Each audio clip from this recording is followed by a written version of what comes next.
subscribe to my channel. আসসালামু আলাইকুম। আশা করি সবাই ভালো আছেন। আমি সোহান খান আছি আপনাদের সাথে। সোহান ব্লগসে আপনাদের স্বাগতম। কাছে এবং দূরে, দেশ এবং দেশের বাইরে যে যেখান থেকে আমার এই ভিডিওটি দেখছেন সবাইকে আন্তরিক অভিনন্দন। 2023 এবং 24 এই আবেদনকারীদের মধ্যে আবার নতুন কিছু কোটা বাড়িয়ে দিয়েছে ইতালির সরকার। এ বিষয়ে আজকে আলোচনা করব এবং তার সাথে ভিএফএস গ্লোবালে আজকে নতুন কি আপডেট নোটিশ তারা দিয়েছে আমি সে বিষয়ে আলোচনা করব। খুবই গুরুত্বপূর্ণ দুইটি টপিক নিয়ে আলোচনা করব।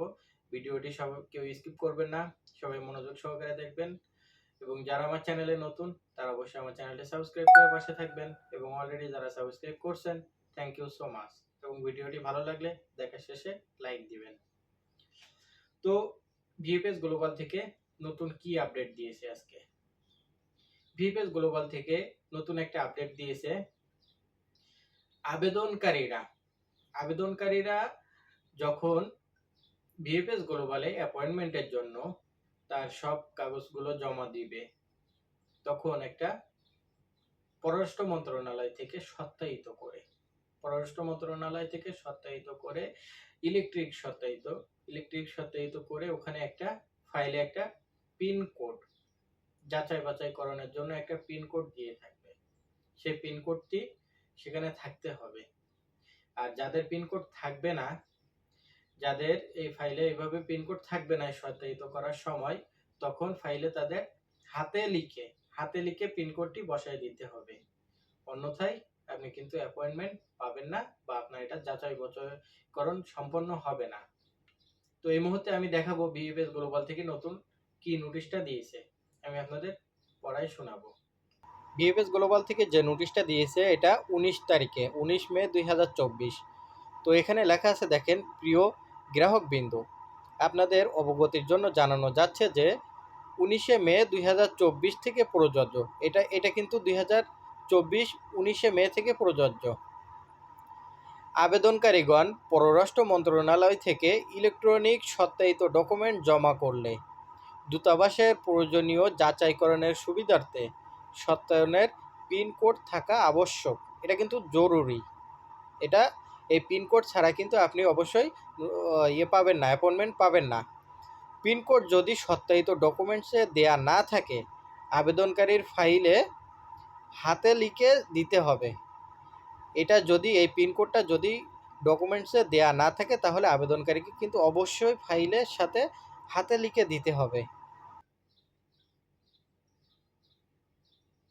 দ্বিতীয় নম্বর টপিক, ইতালি সরকার 2023 এবং 24-এ যারা পুলিশিতে আবেদন করেছিলেন, 2023-এ যারা পুলিশিতে আবেদন করেছিলেন, ক্লিকটিতে যারা অংশগ্রহণ করছিলেন, একটা নির্ধারিত একটা কোটা ছিল, তার মধ্যে আবার 3000 কোটা বাড়াইছে 2023 সালে এবং 2024 সালে যারা আবেদন করেছিলেন তাদের মধ্যে আবার 4000 কোটা বাড়াইছে।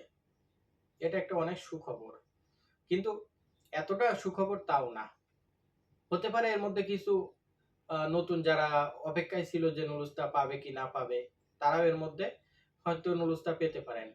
কিন্তু এই যে 2023 সালে 3000 কোটা বাড়াইছে এবং 2024 সালে 4000 কোটা বাড়াইছে, এটা কিন্তু শুধুমাত্র বাংলাদেশের জন্য প্রযোজ্য না, এটা বিশ্বের 33টা দেশের জন্য।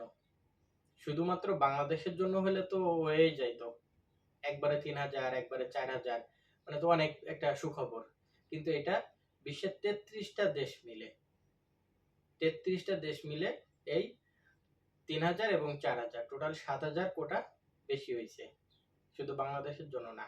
কিন্তু এটার বেশিরভাগই পাবে আমার যা মনে হয় ইন্ডিয়া, পাকিস্তান, বাংলাদেশ খুবই কম পাবে।